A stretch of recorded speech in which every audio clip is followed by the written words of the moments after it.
Welcome.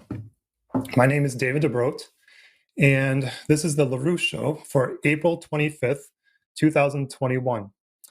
Today, we are highlighting a presentation given by Lyndon LaRouche in 2003 to a group of students at Plymouth State University in Plymouth, New Hampshire. At this time, in 2003, Lyndon LaRouche was running for president. This would be the last time he ran for president. And I want to highlight three aspects of this presentation and then let Mr. LaRouche take it away. The first aspect I want to highlight is the very strikingly similar nature of the crisis today to the crisis that he describes in 2003. What this shows us is that the failed axioms that Lyndon LaRouche called out in 2003 and addressed and presented solutions for, those failed axioms still govern our policy making in the United States and in Europe today. The policies governing our war orientation, the policies governing our economic policy, and our policies governing our relations with other nations. The second aspect I want to highlight is the issue of the LaRouche youth movement. At this time, Lyndon LaRouche had taken up a mission to recruit a youth movement. And this is a time when I ran into the LaRouche organization.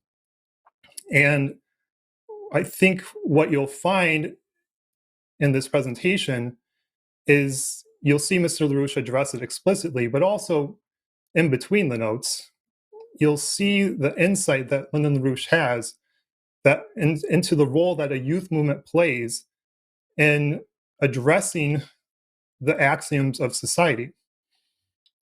And I think what inspired those of us that came around at that time, and continues to inspire us, is that he had faith that the youth of society have that capability to address what the leadership and what the population in general has failed to address. A youth movement has the potential to actually overturn those failed axioms and present the solutions.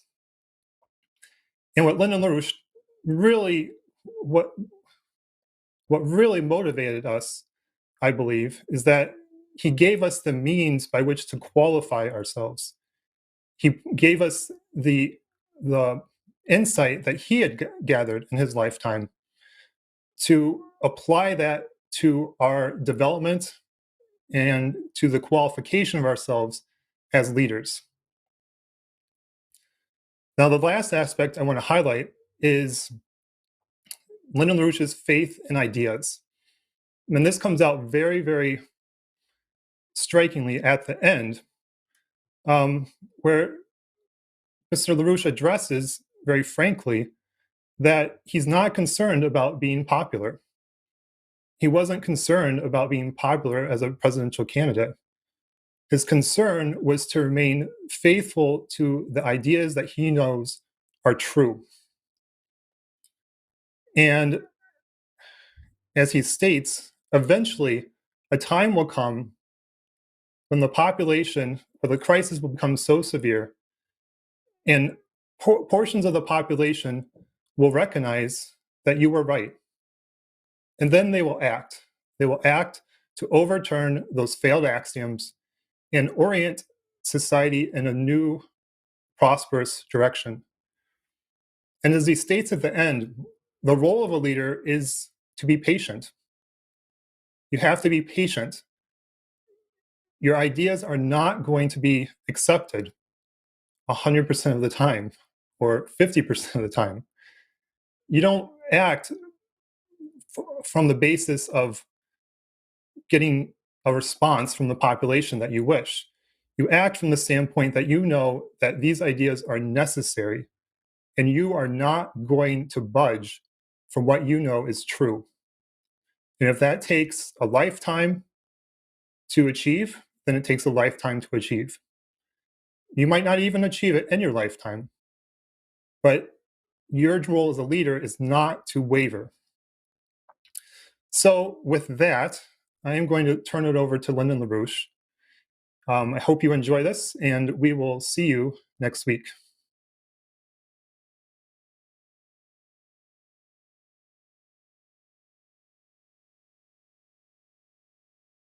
The Plymouth State University Student Government Association has invited all known candidates to participate in the Presidential Candidates Lecture Series.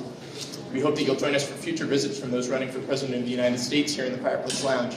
Your presence at each of the remaining lecture series events will give you an opportunity to win tickets to see tickets for two to see rock the boat artist Dave Matthews and Friends at the Hartford Civic Center on Friday, December 19th.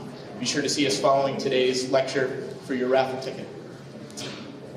Born in Rochester, New Hampshire in 1922, today's candidate emerged over the course of the 1970s and 80s to rank among the most self-proclaimed controversial international figures of his time. This controversy, which features such related issues as his efforts to destroy the international drug traffic and his initiating role in formulating what President Ronald Reagan announced on March 23, 1983, as a strategic defense initiative, is principally rooted in not only domestic U.S., but also global political economic issues. He was convicted and sentenced on conspiracy charges in December 1988, and his bid for the 2004 Democratic nomination marks his 8th run for the highest office in the land. He is in the tradition of the FDR Democrats and boasts the largest international youth movement of any candidate for president. Ladies and gentlemen, please join me in welcoming Mr. Lyndon LaRouche.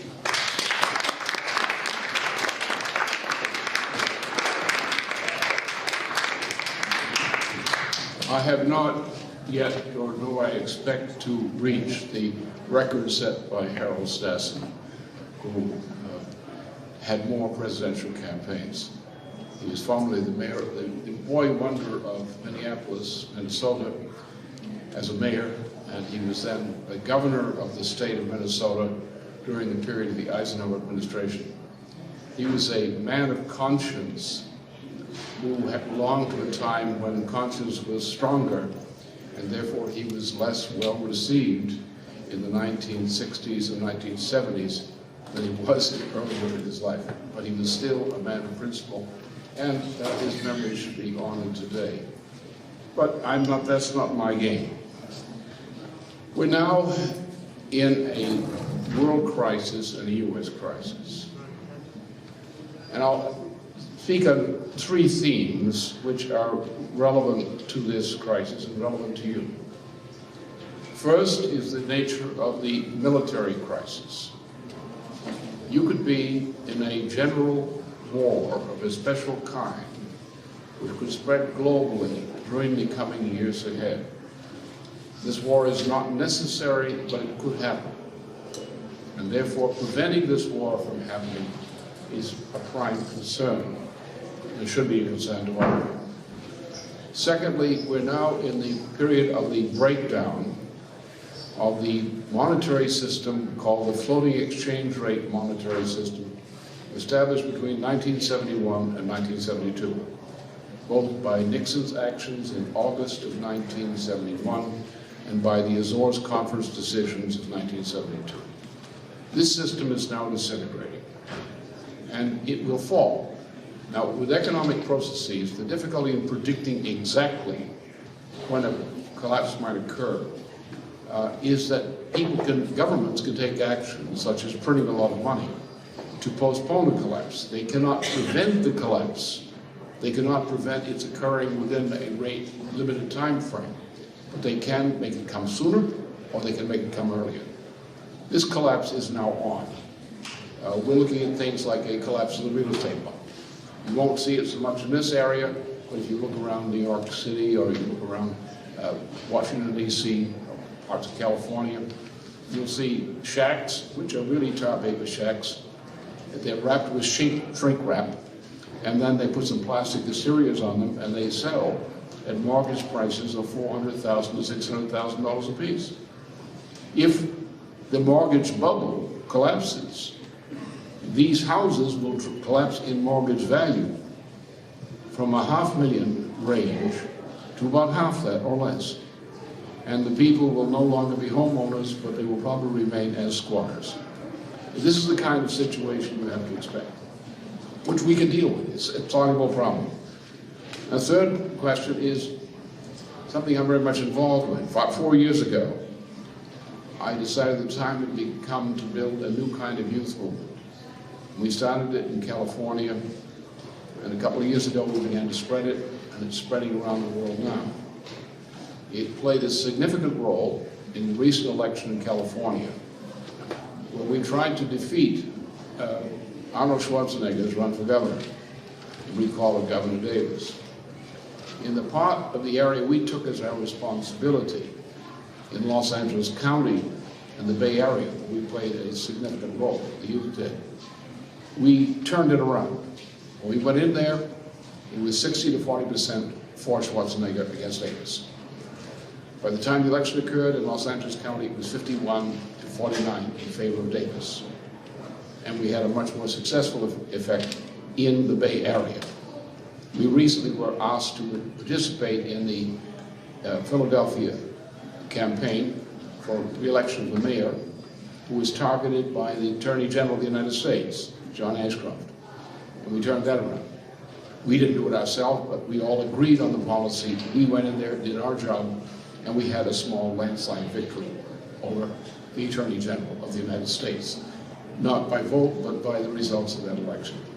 We're now going to do other things, and this matter pertains, of course, very much to you and your future in the university, your future after the university.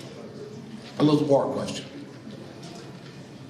The thing which is probably lacking in most education today, on the secondary and university level, is an actual study of history, in the sense that history was presented as a course in better universities and secondary schools in the United States years ago. For example, in my generation, it was actually a serious course in secondary schools in American history. There was also a second course in good high schools in the United States, in modern European history, and some touches of other things. So people understood some history. There was a teaching of some degree of competence of basic science, basic physics, basic mathematics, in a more competent form than is generally taught in schools today, universities today. There were changes were made to the so-called new math at the end of the 1970s and beginning of the 1960s. But the problem is that today the students generally have a very poor background in history. People coming out of secondary schools say, often the so-called honor students, say, I wasted my time. I got really nothing out of it. I passed the courses, I passed the test, but I don't know anything. And that's bad. And therefore, for a generation such as your own, which is going to have to take the reins of power 10, 20 years from now, more and more, it's important to have a grasp of history, is not to repeat some of the mistakes that have been made over the past 40 years in changes. And therefore, the idea of the youth movement was to, first of all, emphasize an understanding of what ideas are. And for that purpose, I picked the Gauss's 1799 paper on the fundamental theorem of algebra, which actually is the modern definition of what's called the complex domain. And that's that which references classical Greek studies in so-called constructive geometry is actually one of the most efficient ways of presenting what we mean by ideas in European civilization from the time of Thales and Pythagoras and so on to and Plato to the present time. Once we understand what an idea is, and there's some confusion about that in modern usage, then we look at the history of ideas. And in European civilization, or globally extended European civilization, we begin with Greece, with its in debt to Egypt. For example, we might take a picture of the Great Pyramids of Egypt, which are very significant astronomical phenomena that, as they were constructed, as actually devices to show principles of astronomy on a long-term cycle. This knowledge from Egypt went to Greece. It reflected in the work of Thales, it's reflected in the work of the Pythagoreans and others. So we often start there. And we trace the evolution of European civilization through the disaster called the Peloponnesian War, through the rise of the Romans, through the tyranny of Europe by an alliance of Venetian bankers and Norman knights, into the emergence of modern civilization in the 15th century, and the struggles that occurred since then, including the founding of new nations in the Americas, beginning at the end of the 15th century. Now, in this period, there are a great number of ideas which are embedded in our history. And unlike the animals, which do not transmit ideas from one to another, human beings transmit ideas. They go from one generation to the next. And what we have as a culture today is based on an accumulation of the effects and transmission of these discoveries from one generation to the next. So to understand ourselves, to understand history, to understand how we got here, it's important to know where we came from. And where we came from is buried in the history of ideas. And therefore the youth movement is based on those two conceptions. The history of ideas, what is an idea?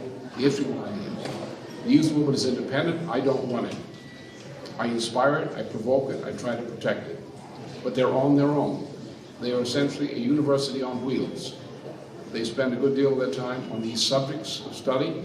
They spend the rest of the time intervening in the political process, and therefore that's their course in sociology. And they're doing a very good job. They're the most effective political force we have in the United States per capita when it comes to mass organizing. So that's the point. Now, what's the nature of the financial crisis? You have to look at this from the standpoint of history. The United States went into a Great Depression with much of the rest of the world between 1928 and 1933. In Europe, this resulted in the spread of fascism, as typified by Mussolini earlier, and Hitler, Franco, and so forth. In the United States, we were saved from that by the election of Franklin Roosevelt. And Franklin Roosevelt led the United States out of the Depression over a long process and into the point that at the end of World War II, we were the most prosperous, most powerful nation in the world. Despite the mistakes that were made after the death of President Roosevelt, we continued to be the leading nation in productive power in the world through the middle of the 1960s. Then, after the missile crisis, which scared the pants off most people, 1962, after the assassination of Kennedy and the entry into the Indochina War, we began a process of change, which is called a cultural paradigm shift, a change from a producer society, the world's leading producer society, to a post-industrial society. And this change progressed under Nixon. In 1971-72, there was a change from the monetary system which had been built up the world, built up the United States in the post-war period. We began to shift by exporting our jobs from the United States into places where the poorest people in the world would work cheaply for us. We're now in a situation where most of our industries, say in New Hampshire, you can travel up and down the Merrimack Valley and see areas that used to be centers of industry. You can see areas in the state which used to be centers of agriculture, apple growing, cattle, and so forth. They are now destitute. They're depending upon other kinds of income. The state was depopulated in part because young people left the state to go to other parts of the country to get jobs. Families were broken up. The population became older in the sense of demographically because young people moved away. This happened all over the country. Today, most of our jobs are exported as jobs to other countries where poor people live. Poor people in China produce a lot for us. Poor people in Mexico, a broken country, produce for us at slave labor wages. And the jobs have run away from the United States. So in the process, we're now in the state where 47 states of the 50 states of the United States are now bankrupt in the sense that the state cannot raise enough money to pay for essential services at the same, except by taxing people or doing other things which will injure the tax revenue base of the state. In other words, a losing cause. If you increase the taxes, you will lower the incomes of the state. Therefore, you will ruin the economy. But you try to cut more, you'll collapse the state the other way. So the states are in that position, and they need the help of the federal government to take changes which will enable these states to go through a process of recovery. That's the mission before us.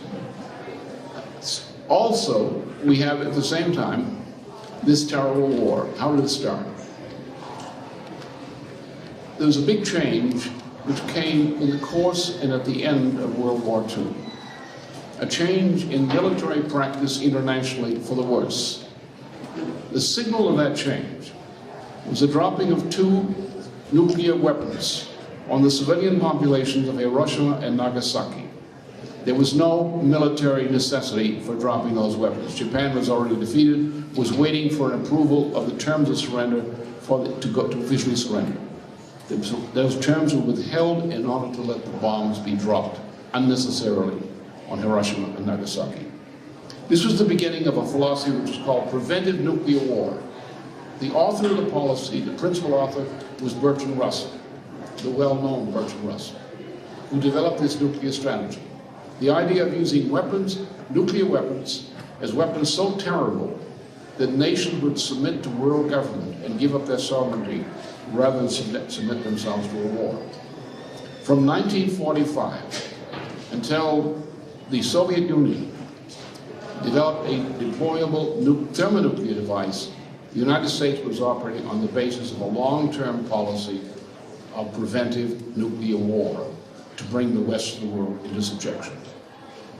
When the Soviet Union developed the first deployable nuclear weapon, that had to be called off. You can't have a preventive nuclear war when the other side's got thermonuclear weapons. And soon after that, we developed thermonuclear weapons. So we went through a long period under the President, which is actually called a period of mutual and assured destruction. Shortly after the retirement of President Eisenhower, that became policy. The 1962 missile crisis, the negotiation between the United States and the Soviet Union, with Bertrand Russell in the middle, we went into a system which later became known as détente after the 1972 period. So we went to a new idea of warfare. We would now create weapon systems which are so horrible that a thermonuclear war would destroy the planet, or virtually destroy it. Then you had conventional war at the other extreme. So the policy began to focus on what was called utopianism, of how to find a way to fight nuclear war without actually going to thermonuclear war. And that is what preoccupied the world from the time of the Korean War to the present time. At present, you have the Vice President of the United States, Dick Cheney, is committed to preventive nuclear war, a policy which he recommended in 1991-92 when he was the chief head of the Defense Secretary. After the events of September 11th, 2001, he brought the policy out. It had been resisted earlier by the U.S. government. The United States is now more or less operating on the basis of the doctrine of preventive nuclear war. Now, this created another situation, which is called asymmetric warfare. That is, how do you fight war? How is war fought between the past history, the pre-1945 level, so-called conventional warfare, and general thermonuclear war? How do you find a way to fight war in that area? Well, this leads to called asymmetric warfare. We saw it clearly in Vietnam. The United States, which was foolish enough to get into the Korean War by the stupidity of President Truman, got into the Indochina War in a similar way. The United States assumed, correctly at that point, that China would not make a big fuss about a U.S. attack on North Vietnam. So the United States proceeded to go ahead with the attack on North Vietnam, assuming that there was not going to be any serious opposition from China or other countries. But what happened is the Soviet Union intervened to assist Vietnam in planning an asymmetric defense, and we lost the war.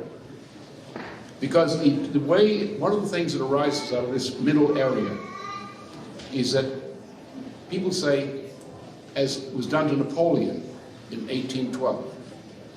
Come into our country. We can't defeat you at the borders, but invade our country, and you will be face to face with our general population. And our general population will attack you, man to man. And when it's man to man, super weapons don't work. This is precisely what happened in Indochina. This is because where everybody was around everybody in terms of Indochina. The same thing is now happening in Iraq, where the Iraqi population in general is in touch with the American soldier. The American soldier has no place to go. He can go into hedgehogs and try to hide, that's all. But this thing is going to come to an end. It's a failure. The problem is that there's those in Washington, chiefly in Washington, and chiefly Chinese friends, who are determined to attack Syria, to attack Iran, to attack North Korea and other countries, to keep this process of spreading war as far as possible, aiming to use nuclear weapons, so-called mini-nuclear weapons, in the process. The result of that will be, in the next president's term, unless we stop it now, will be a spread of warfare involving Russia, China, India, and many other countries. Most of the world against the United States, in the sense of being opposed to this war, or the spread of this war, as you've already seen since 2002, when this began. Under those conditions, with many submarines, with special nuclear weapons, with various other features of so-called low-intensity warfare or asymmetric warfare, the world will be tied into a war of a type that most of you could not imagine. It could be the death of civilization. Therefore, we must stop this war. It's not necessary, we don't need it, there's no problem we can't solve without it. We have to bring about a new order on this planet, which, from my knowledge of dealing with countries abroad and leaders of some of them, they're ready to accept. If the United States would change its policy to a prospect of what John Quincy Adams, as Secretary of State, put in the mouth of President Monroe, the objective of the United States from the beginning, it's a constitutional objective, was to establish here a republic, and to make that republic secure by fostering the development of other republics in other countries, and to enter into a community of principle among republics, among these nations. John Quincy Adams laid that policy out for the states of the Americas. We should now proceed as Roosevelt had intended to do during his time, and make that the policy for the United States toward the rest of the world. We don't need world government. We don't want a world empire. We must respect cultures, because people cannot have democratic representation unless they're able to express it in terms of their own culture. Therefore, you must have a principle that different cultures, or people who choose to form different cultures, should be sovereign in their self-government. But that we as nations, as a group of nations, so committed, should find common principles of agreement, where we can solve our problems, not through world government, not through super government, but by simply adopting common principles which we think are the common principles of humanity for this time. So the war can be controlled. One of the drives for war is the economic crisis. If you look back in history, we just went through Veterans Day, which was once called Armistice Day. Armistice Day was the 11th of November, 1917, when the World War I paused. Then we got into another war, a Second World War, in my generation. My parents' generation were in World War I. My generation was in World War II. The generation of your parents was in the Vietnam War, among others. You're now in the Cheney era wars. So we have these cycles of war. You find that the pulsations of these wars coincide with major financial changes and major financial crises. At any time that you have a major financial crisis, somebody gets the idea of trying to manage the financial crisis by setting up dictatorship or using dictatorial measures. As is tried now. Is it being pushed in the United States by Ashcroft? What people are complaining about there. And therefore, these are dangerous times in which the impulse to go to war is suddenly increased. And that's the way these other wars have occurred. And these wars presently have occurred. They occurred because the present administration of George Bush came into office not having created the Depression. It was already fully in process before he came to power.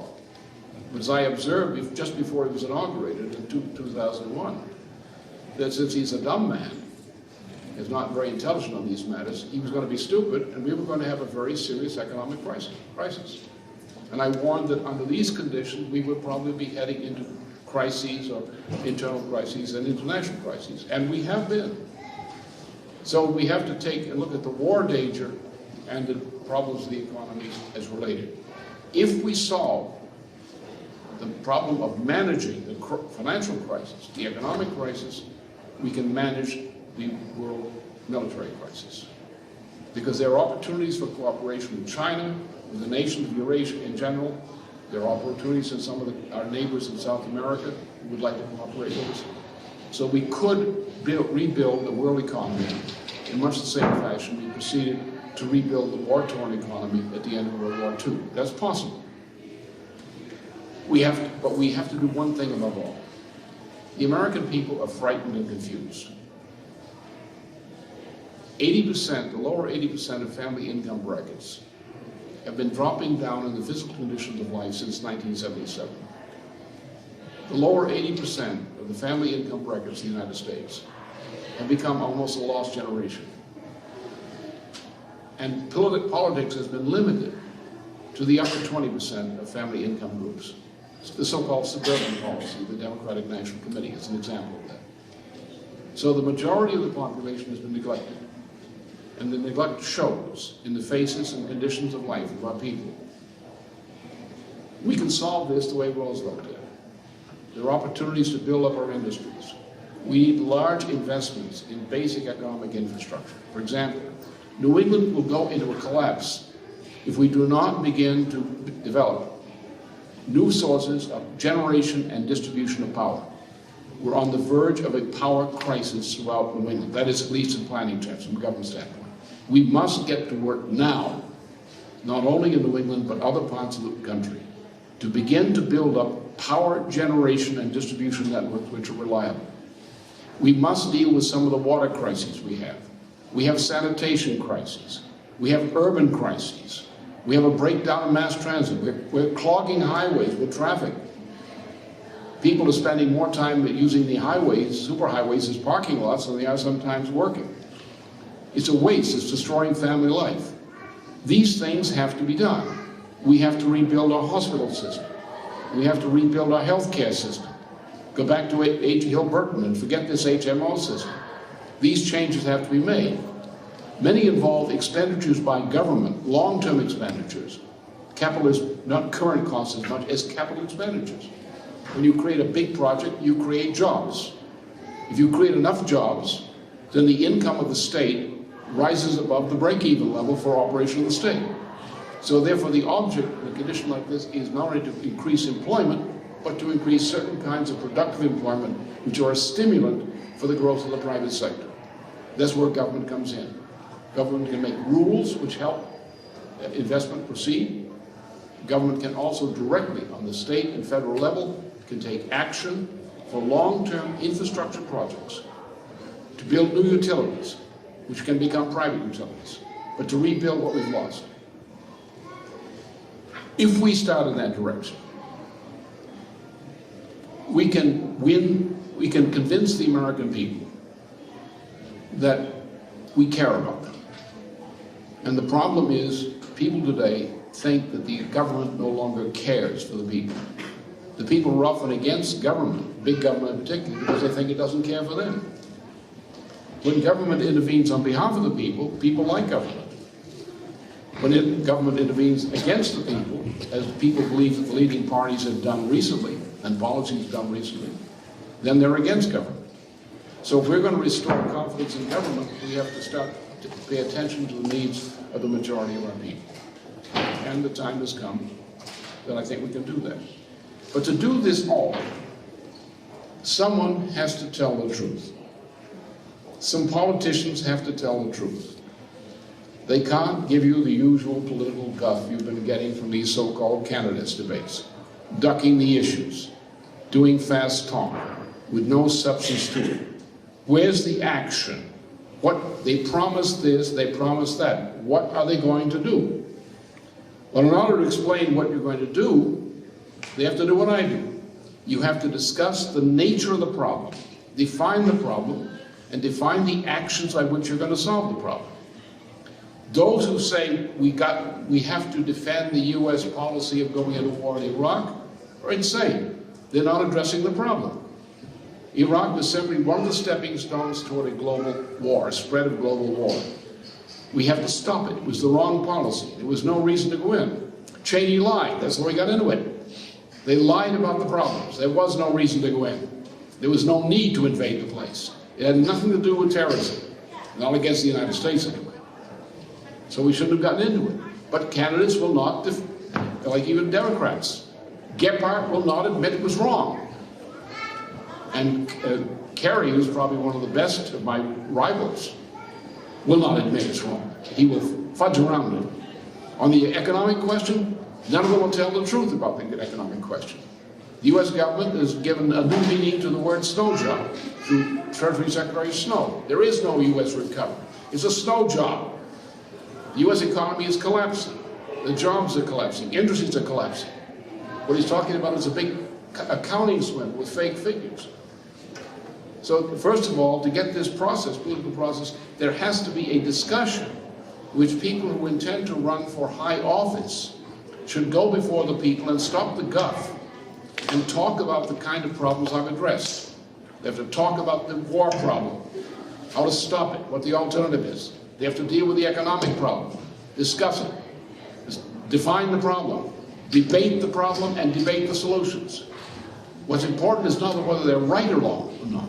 What's important is to change the character of the political discussion from this guff, of swapping guff and funny stories, to actually present to the American people, to the public, each candidate's conception of what the nature of the problem is, the real problem, and what they have proposed to do, by whom, to solve the problem.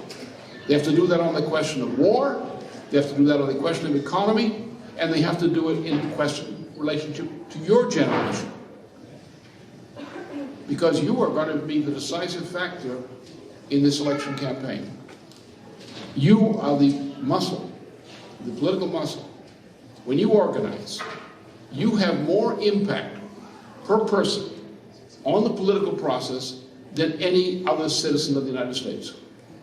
Because when people see you, and you are the future of your parents' generation, you are the future of your grandparents' generation.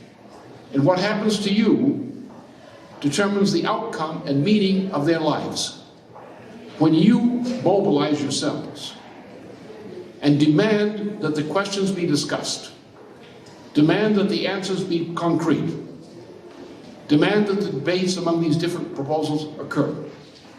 When you intervene, you shake it up. We've demonstrated with the youth movement now. We demonstrated in California, we've demonstrated on the streets of Washington, D.C., we've demonstrated in Pennsylvania, and we've demonstrated elsewhere. You can be the difference. What has happened in this country, because of the change from a producer society to a consumer society, which hit your parents' generation, we have become a consumer society. Now what happens, you come along, and the consumer society is a failure. The world is bankrupt. We're going into new general wars, which somebody's going to ask you to fight. And you say there's no future. You also know around you that the people you deal with, of your generation and younger, you're dealing with a drug problem. Not because because of drugs as such, but because the lives of many people in your generation and younger are completely screwed up by this drug problem. Ritalin in schools, Prozac in schools, other drug problems, people trying to manage their drug problems, trying to function despite the drug habit they've got, trying to fight the drug culture which invades them from all around. You find yourself saying, we are part of a no future generation, that we have been given no assured future. You have to realize that, you do realize it, And you have to somehow reach out to your parents' generation and your grandparents' generation and say, we care, we want a future. And because once they remember that you are their future, and the children that you bear will be their future, then you've got a grip on them. Because they're all going to die, we're all going to die. And therefore, what are they looking forward to is the meaning and outcome of their life. You contain the secret of the meaning and the outcome of their lives. And when you deploy effectively, you have an impact in the political process which cannot be matched by any other strand of the population. So think of yourself as important. And I turn it back to you. Any questions you have?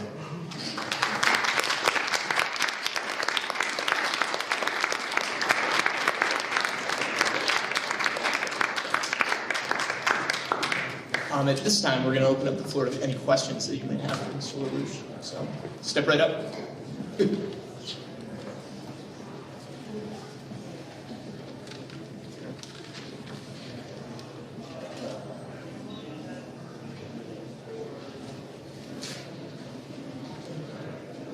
Hi, I've read that you advocate a universal service policy, and I was wondering if you could speak a bit on that concerning the military service. Yeah, I'm for it, first of all, because I don't think we should have a professional army as such, controlling us. Secondly, we've got a big problem in the United States of employment problem. We've got to create a lot of new jobs. These jobs are going to be in categories which people in the United States are not generally employed with, or not trained for. Now, we had an experience in World War II, when I was for a time in a training capacity. And we would have these fellows straight from the streets and slums and swamps of America coming in and I would have a platoon to train. And when I'd line them up on the company street, the first time they got there, with their duffel bags, I would think to myself, we just lost the war. And you would think pretty much the same thing today, with it. You're taking a bunch of people into that. But what would happen was, we transformed in a 16-week basic training program, and then the supplementary programs beyond that. We transformed a population of people who had been crippled by the effects of the Depression. We transformed them into an effective force, a productive force. The United States was not a military great show in World War II. We were a great logistical force. And the way, as MacArthur dealt with the problem in the Pacific, we relied on as few battles as possible and as much logistical superiority as possible. And that's where the United States was superior. Therefore, our people came out of the war as a more productive people, both through the war production efforts and through the military experience. And they went out and they built a society, a prosperous nation, on the basis of that upgrading of our population to military service. During a similar period, during the 1930s, we had a thing called the CCCs. And we take people who were otherwise headed for gang life or misery, we put them in these military-like camps in forestry and other things, and they gave them some background. For example, from Michigan, you had a division, and the entire military division came virtually out of the CCCs. They just marked out of the CCC camps, went to military training, and went overseas as a division. So, this kind of process. Now, my military policy is strategic defense, and that's defined by Lazare-Carnot and Scharnhorst and others earlier. I do not believe in unnecessary wars. I believe in strategic defense. But I do believe in an adequate capability. But I also realize that the military, by having a military of that reserve, every citizen has his duty, or it's like a service gun. By having that kind of program, we can use a military program for developing an engineering force. Because a good military force is primarily an engineering force. That's its essential capability. And we need to take a population which is paperwork oriented or soft oriented, to be able to build things, to build bridges, to build systems, to build highways, and to do it with modern engineering. We need to have a population reoriented toward production and toward technological production. So therefore, I have two things that I think are necessary. I've joined Charles Rangel to propose this, and I echoed it immediately. I said we should restore the secret military service. Why? You look at the mess in Iraq. I'll tell you what the problem is.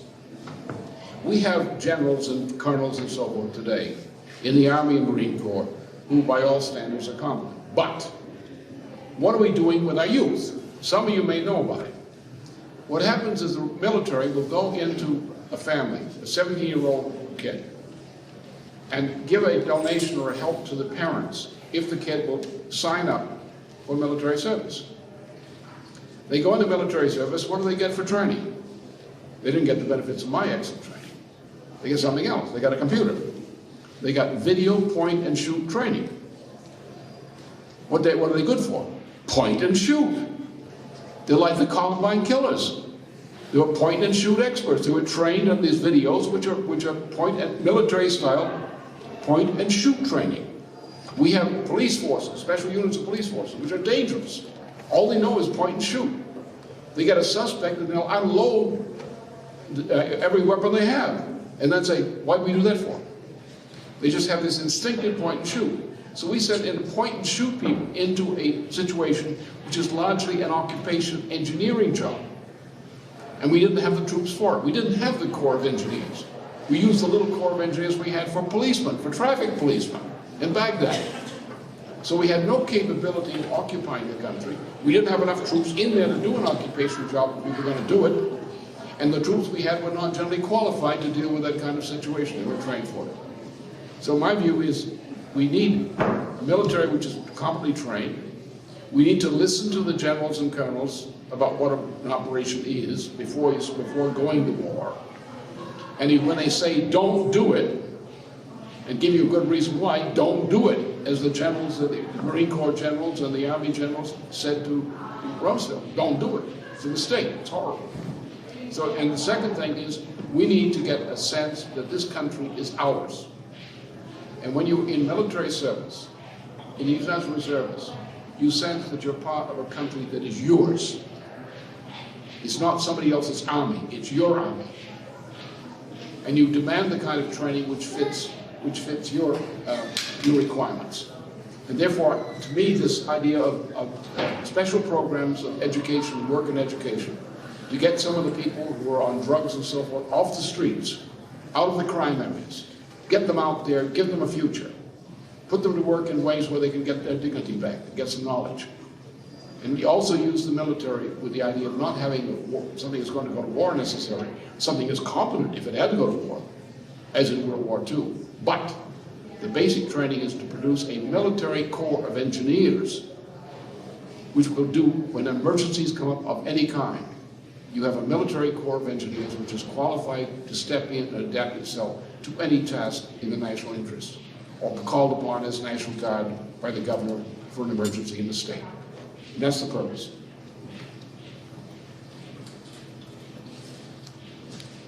Kind of talking about that too. General Wesley Clark has a proposed program called Civil Reserves, which is kind of like the National Guard, but it's for civilians where they can volunteer their time. They can be called up like National Guard with job, security and everything. And they can do civilian projects for the country, like fight wildfires, terrorist attack, relief and stuff like that, and go into humanitarian situations abroad. And that's a way of helping the country through civilian work and non-military. Do you have a plan for civilian volunteerism? Because, President Bush has cut AmeriCorps funding by 30%. It's not everybody wants to wield a gun, even if it's not really for shooting. So. Well, that's fine. I have no objection. That makes no difference. When people are taking some what's called alternate service, it's fine. We have plenty of room. We don't have to get worried about that. I'm not too enthusiastic about General Clark. He's a well-trained staff officer, but he's lousy in command. That's why we bounced him out of the Balkans and made a mess of things. And he doesn't understand. The thing is simple. Don't come with these kind of programs. Go with the basic Corps of Engineers approach to a strategic defense-oriented military, with the idea of a national reserve, which is a reserve which can be used by the president, and the National Guard can deal with emergencies in that way. What I propose is, of course, a special training program which is a better version, shall we say, of the CCCs, to deal with this other project, for projects. For emergencies, yes. For emergencies, the military is a reserve, and the reservists are part of that reserve. And therefore, yes. The National Guard, yes. But that's not the way to approach the program. See, the problem with what Clark leaves out is what kind of jobs do we need? What should the government do, not just jobs? What we need are basic power generation and distribution. That's a big, we're talking about trillions of dollars of capital investment over a 25-year period, a 25-year cycle. Trillions. Remember, the national product of the United States is estimated in the order of magnitude of 11 trillion. That may be generous. But we're talking about something in the order of magnitude of more than the national income of the annual United States being spent over the next 25-year cycle in basic economic infrastructure, in things like power, water management. We have a great water project, and we get Canada into it, which will change the character of the United States in terms of opening up new areas for development in what's called the Great American Desert, which involve cooperation with Mexico as well as Canada. We have that kind of project. We need a national rail system. This is crazy. I mean, if you've been on the highways, it may be not in Northern New Hampshire in the off-tourist season, but otherwise, our superhighways are often parking lots where people spend time. It's crazy. An efficient mass transit system, both for freight and for passengers, is an essential part of life for communities, for urban communities, for inter-urban areas, and for long-term. We must rebuild it. We should be building magnetic levitation for very long-haul methods. We can do it. Germany is doing it. China is now doing it. China has they have railway systems. We don't have one. They want to get Shanghai. We don't have one. I'm behind China on that one. So we need this sort of thing. So what we need is a program, somewhat like what Roosevelt conceived, but a program which has earmarked targets, which mean investment. It means raising the capital investment through federal credit, run through various kinds of institutions like Jesse Jones' operation under Roosevelt. But these have to be kinds of projects, like the TVA project. So you have to come up with a menu of projects, which I'm doing, a menu of projects, and then say, how are we going to fill the job with these projects? My big thing is to use the idea of building a corps of engineers, the military corps of engineers around the military for that purpose as such. And it's something in that direction will work. Many people are kicking these things around now because everybody knows you need a jobs program. But the problem is that you have to define the right one. And the right jobs program is twofold. First of all, you've got to change the rules of business, the rules of taxation, to foster investment in the private sector. We've got to stimulate the national economy with federal and state projects backed by the credit creating capacity of the federal government. And the basic thing, therefore, is the military and other things will play a part. And also the programs such as an alternate service program for projects. Yeah, define a project and to have an alternate service program for training in that project and for implementing it. Fine, no problem.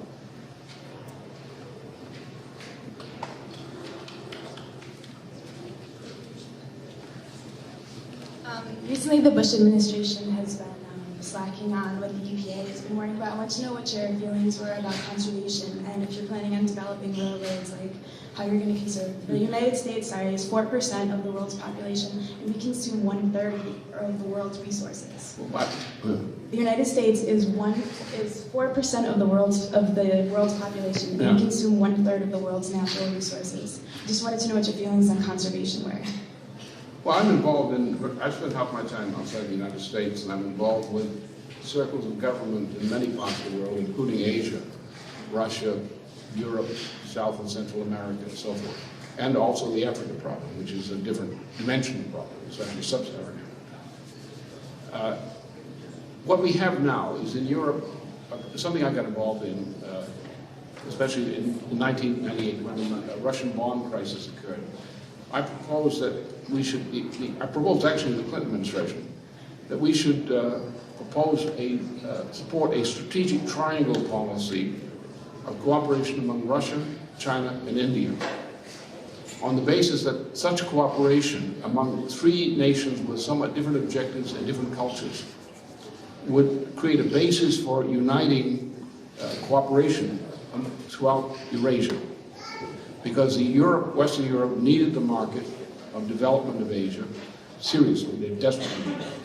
And therefore you're talking about the major part of the world's population involved in Asia, Eurasia, with large nations such as India, over 1 billion people, China, 1.3 billion at minimum, Southeast Asia, tremendous population, Pakistan, Bangladesh, and then Korea, the Koreas and Japan and so on. So this is and then take Europe. This is the largest part of the world, is the Eurasian continent.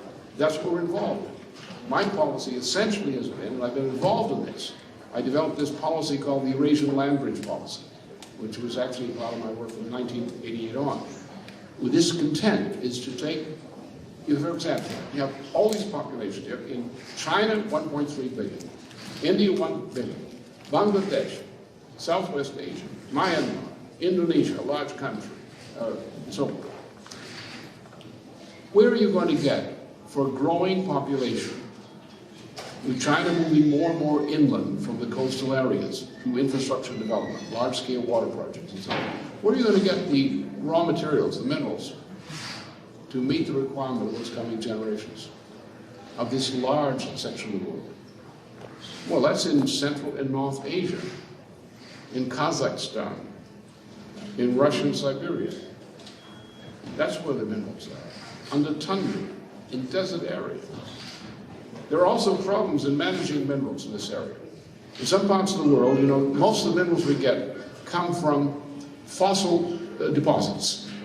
That is, forms of life concentrate minerals, and when the forms of life die in these stratified fossil areas, you've got some of the minerals located. Why? Because the animals, when they died, or the plants when they died, left a concentration of these minerals. And that's how we find many of them.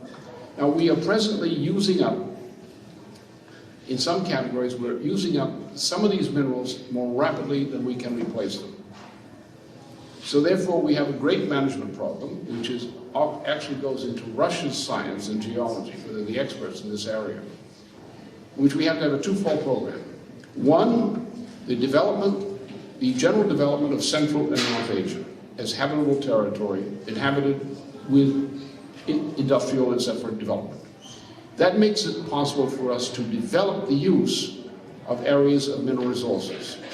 We also then have to have a larger program, which is global in its implication over the coming generation, of how are we going to manage the mineral requirements of this planet, since we're using up some minerals more rapidly than we can readily replace them. We can deal with that problem. It's a problem in advanced science. We know what the area is. The work has to be done.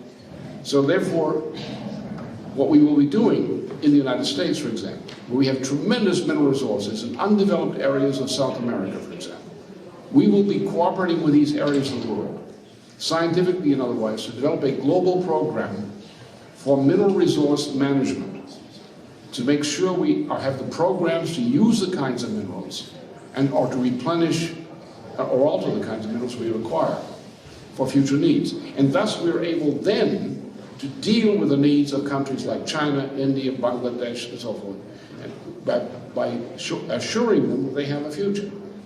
And thus we have a role to play as the United States in that respect. We also have another role to play as the United States.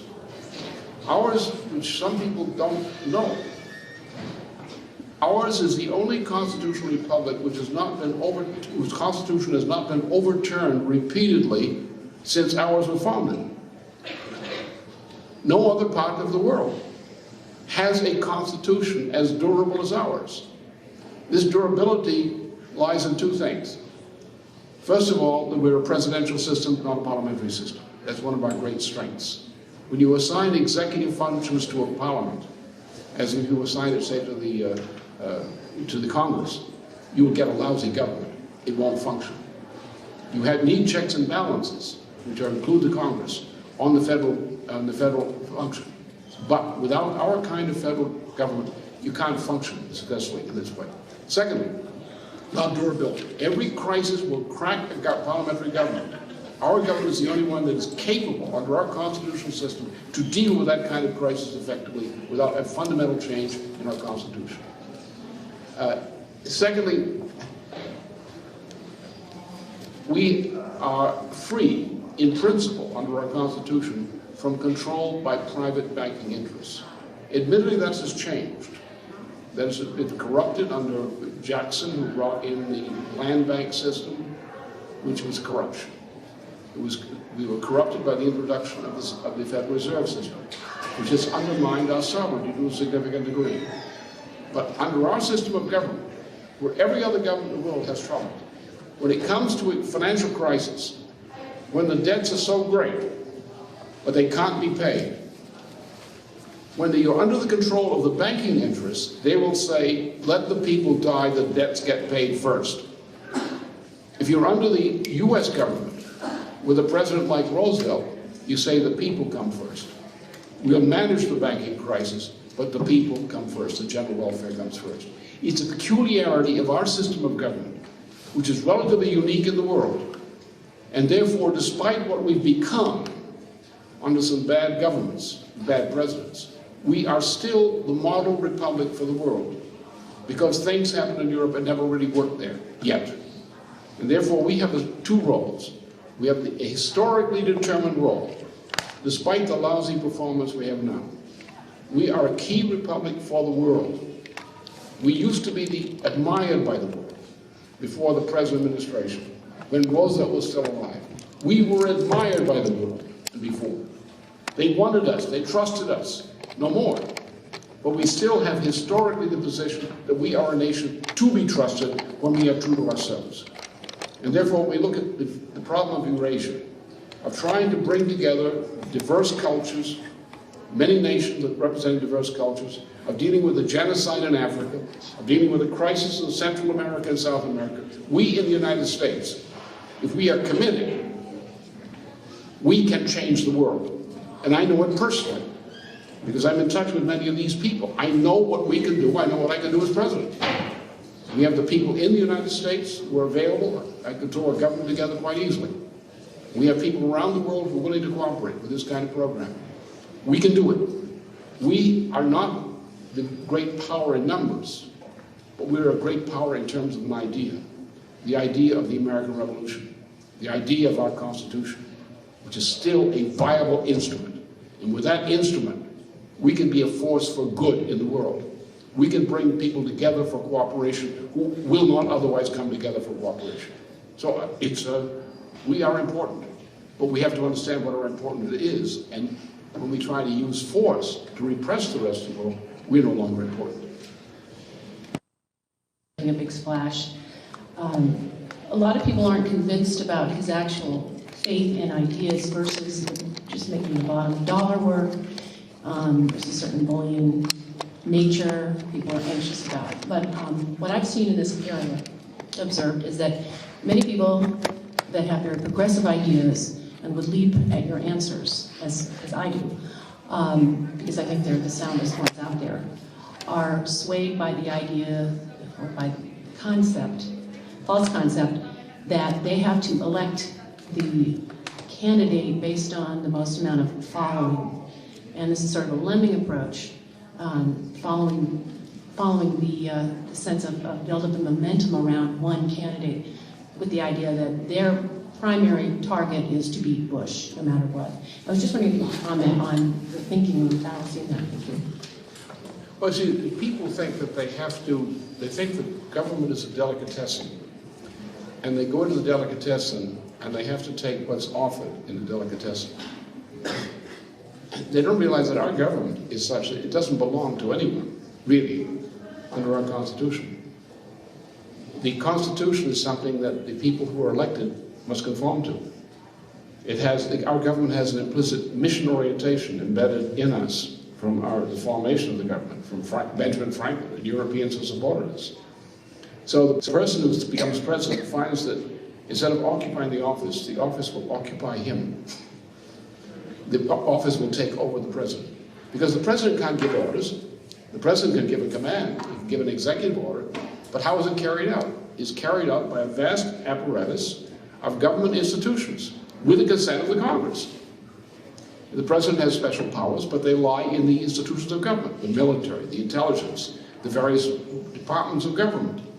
These institutions are the ones that actually make the executive decisions that move things.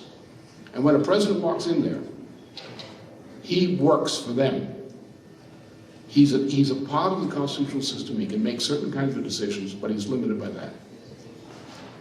So therefore, when people, you don't have, the president is not usually as important as most presidents think they are. He's a functionary of government. He's elected to serve for 4 years, but government goes on. He's part of the continuity of government. He has to have a sense of that mission. Now then you get these ideas that the parties control government. The Democratic Party, the Republican Party control the candidacies. But that's not what our system was set up. There's no constitutional provision for political parties in the Constitution of the United States. There never was. They have no intrinsic constitutional authority. They have no constitutional right to determine a candidate. Anybody can. But they are convenient methods of association. Now we have a situation where the Democratic Party is disintegrating. And the question is, under the present Democratic National Committee, it's not who's going to win the next election, but who's going to lose it. Because you have people, instead of competing to win, they're competing to lose by what they're doing in practice.